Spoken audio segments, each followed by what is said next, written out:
আসসালামু আলাইকুম। ৮০০-৯০০ টাকার ডেজার্ট যদি ঘরেই ২০০ টাকা খরচে বানানো যায় তাহলে কেমন হয়? কত ধরনের ডেজার্টই তো খেয়েছেন, কিন্তু আজকে আমি আপনাদের সাথে শেয়ার করলাম সব ডেজার্টের সেরা রেভানি ডেজার্ট। মিডল ইস্টের দেশগুলোতে এই ডেজার্টটি খুবই বেশি জনপ্রিয়। দেখতে যেমন সুন্দর, বানানো তেমন সহজ, আর স্বাদের কথা কি বলবো, এক বাইট খাওয়ার পর আপনি আর নিজের হাত কন্ট্রোল করতে পারবেন না। By the way, I am chef Ishika. Welcome to iFood channel.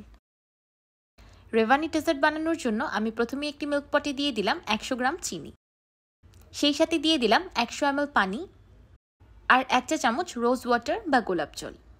এবার সব কিছু একসাথে খুব ভালোভাবে মিশিয়ে শিরাতে একটি বলক তুলে নেব।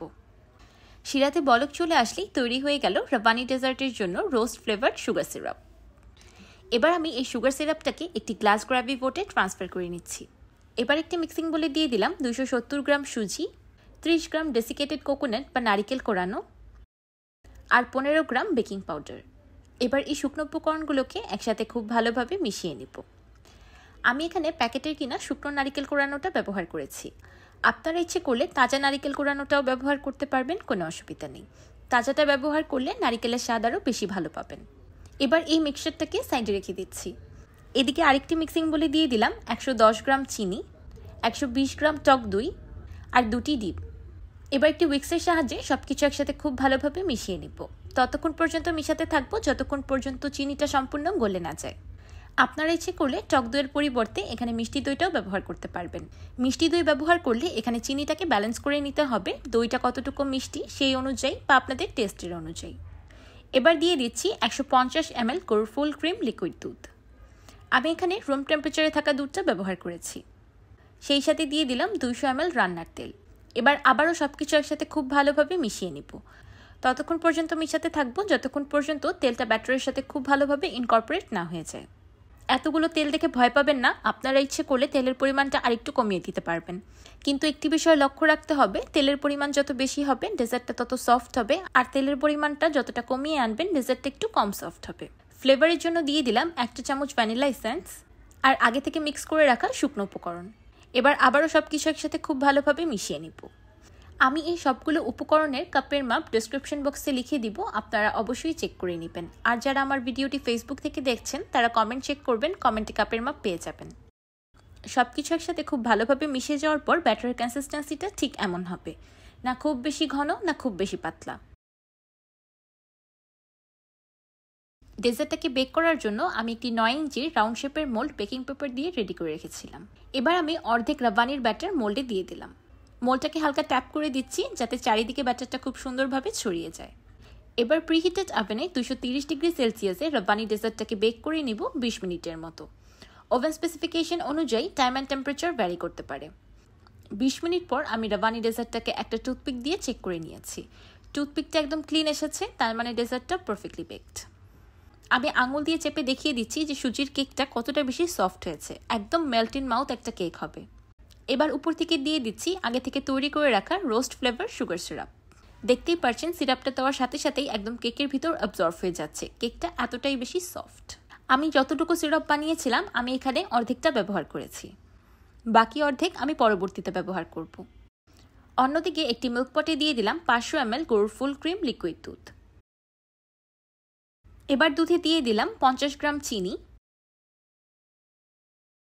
৫০ গ্রাম কর্নফ্লাওয়ার আর ১ চা চামচ ভ্যানিলা এসেন্স। আপনারা ইচ্ছে করলে এখানে ভ্যানিলা এসেন্সের পরিবর্তে রোজ ওয়াটার ব্যবহার করতে পারবেন। এবার সব কিছু একসাথে খুব ভালোভাবে মিশিয়ে নিব। এই পর্যায়ে কিন্তু চুলার ফ্লেমটা অফ আছে। সব কিছু একসাথে মিশিয়ে নেওয়ার পর চুলার ফ্লেমটাকে অন করে দিব। এবার চুলার একদম লো হিটে একটি উইক্সের সাহায্যে কন্টিনিউয়াসলি নেড়ে নেড়ে ক্রিমটাকে রান্না করতে থাকবো। রান্না করতে করতে এক পর্যায়ে ক্রিমটা এমন ঘন হয়ে আসবে। এই ক্রিমটা বানাতে বেশি সময় লাগে না, কিন্তু খেতে যে এতটা বেশি মজার হয়ে থাকে যেটা বলে বোঝানোর মতো না। ক্রিমে যখন এমন বড় বড় বুদবুদ দেখা যাবে তখন চুলার ফ্লেমটাকে অফ করে দিব। এবার ক্রিমে দিয়ে দিচ্ছি ২ টেবিল চামচ বাটার। আমি রাভানি ডেজার্টের ক্রিমের জন্য গ্রামীণ স্বাদের আনসল্টেড বাটারটা ব্যবহার করেছি। গ্রামীণ স্বাদের এই আনসল্টেড বাটারটা স্বাদে ঘ্রাণে একদম অতুলনীয় ঘরোয়া বাটারের স্বাদ। এবার গরম থাকা অবস্থায় বাটারটাকে ক্রিমের সাথে খুব ভালোভাবে মিশিয়ে নিব। এই বাটারটা ক্রিমের কনসিস্টেন্সিটাকে খুব বেশি সিল্কি, স্মুথ আর ফ্লোই করে দিবে। আপনার ইচ্ছে করলে এখানে বাটারের পরিবর্তে ১ টেবিল চামচ ঘিও ব্যবহার করতে পারবেন। এবার গরম থাকা অবস্থায় ক্রিমটাকে সরাসরি কেকের উপর ঢেলে দিচ্ছি। এই কাজটা একটু দ্রুত করতে হবে, ক্রিমটাকে ঠান্ডা করে ফেলা যাবে না। ক্রিমটা ঠান্ডা হয়ে গেলে তখন জমে যাবে আর সুন্দরভাবে স্প্রেড হবে না। আমি একটি স্প্যাচুলার সাহায্যে ক্রিমটাকে ইভেনলি স্প্রেড করে নিয়েছি। মোলটাকে হালকা ট্যাপ করে দিচ্ছি যাতে ক্রিমটা উপর থেকে সমান হয়ে যায়। এবার এই অবস্থায় 5 মিনিটের মতো এটাকে রেখে দিব সেট হয়ে আসা পর্যন্ত। এই ক্রিমটা সেট হতে 5 মিনিটের থেকে বেশি সময় লাগবে না। 5 মিনিট পর ফিরে এলাম, দেখতেই পাচ্ছেন ক্রিমটা একদম ভালোভাবে সেট হয়ে গিয়েছে, আমার আঙুলে একদম স্টিক করছে না। এবার উপর থেকে দিয়ে দিচ্ছি বাকি অর্ধেক সুজির ব্যাটার। এবার আবারও প্রিহিটেড ওভেনে 230 ডিগ্রি সেলসিয়াসে রাভানি ডেজার্টটাকে বেক করে নিব 20 মিনিটের মতো। আর আপনারা অবশ্যই এই ডেজার্টটাকে চুলাতেও বেক করতে পারবেন, একদম পারফেক্ট হবে, গ্যারান্টিড। আপনারা চুলাতে অন্যান্য কেক যেভাবে বেক করেন পানির ভাপে বা খালি পাত্রে সেভাবে বেক করে নিলেই হবে। 20 মিনিট পর আমার রাভানি ডেজার্ট পারফেক্টলি বেকড। এবার গরম গরম রাভানি ডেজার্টের উপর দিয়ে দিব তৈরি করে রাখা সুগার সিরাপ। গরম গরম রাভানি ডেজার্টের উপর যখন আপনি রোজ ফ্লেভার সুগার সিরাপ ঢালবেন তখন এত সুন্দর একটা ঘ্রাণ ছড়িয়ে পড়বে যেটা বলে বোঝানোর মতো না, ইচ্ছে করবে এখনই খেয়ে নিই। এবার আমি ডেজার্টটাকে রুম তাপমাত্রায় রেখে দিব ঠান্ডা হয়ে যাওয়া পর্যন্ত। আপনারা যদি ডেজার্টটাকে ঠান্ডা ঠান্ডা খেতে চান তাহলে ফ্রিজে রেখেও ঠান্ডা করে নিতে পারেন। আমি এটাকে এভাবেই রেখে দিয়েছিলাম। 1 ঘন্টা পর ফিরে এলাম, এতক্ষণে ডেজার্টটা খুব ভালোভাবে ঠান্ডা হয়ে গিয়েছে। এবার আমি ডেজার্টটাকে ডিমোল্ড করে নিচ্ছি।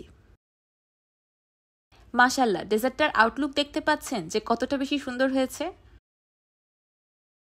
ডেজার্টটা দেখতে এতটাই বেশি সুন্দর যে এটার ডেকোরেশনের কোনো প্রয়োজন নেই। এবার আমি উপর থেকে কিছু desiccated coconut and rose petals দিয়ে ডেকোরেশন করে নিচ্ছি। যে কোনো রেস্টুরেন্টে গিয়ে যদি আপনি এই ডেজার্টটাকে অর্ডার করেন তাহলে আপনার 1200 টাকা এমনিতেই চলে যাবে। কিন্তু দেখলেন তো ঘরে কত অল্প খরচে আর সহজেই তৈরি করে নিলাম এত আকর্ষণীয় ও দামি একটা রেস্টুরেন্টের মতো ডেজার্ট। যদি ঘরেই তৈরি করা যায় এত সুন্দর আর লোভনীয় ডেজার্ট তাহলে রেস্টুরেন্টে গিয়ে খাওয়ার কি দরকার বলেন তো। এবার আমি আপনাদেরকে ডেজার্টটাকে কেটে দেখাচ্ছি। আমার কাটা দেখেই বুঝতে পারছেন যে ডেজার্টটা কতটা বেশি সফট অ্যান্ড ক্রিমি, নাইফ লাগানোর সাথে সাথেই একদম কেটে যাচ্ছে। রাভানি ডেজার্টের প্রত্যেকটা লেয়ার একদম পারফেক্টলি সেট হয়েছে। যে কোনো উৎসবে, আয়োজনে বা দাওয়াতে খাওয়ার পর টেবিলে এমন একটা ডেজার্ট আইটেম থাকলে আর কিছুই লাগবে না, সবার মন একদম খুশি হয়ে যাবে। আপনি যখন ডেজার্টটার এক বাইট নেবেন আপনি জাস্ট অন্য জগতে হারিয়ে যাবেন। মেল্ট ইন মাউথ একটা ডেজার্ট, মুখে দিতেই একদম মিলিয়ে যাবে।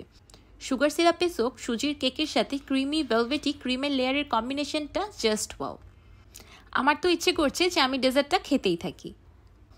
আমার আজকের এই রাভানি ডেজার্ট রেসিপিটি আপনাদের কাছে কেমন লাগলো আমাকে অবশ্যই কমেন্ট করে জানাবেন। ভিডিওটি ভালো লাগলে একটি লাইক দিবেন আর আমার চ্যানেল সাবস্ক্রাইব করে আমার চ্যানেলের পাশেই থাকবেন। আল্লাহ হাফেজ।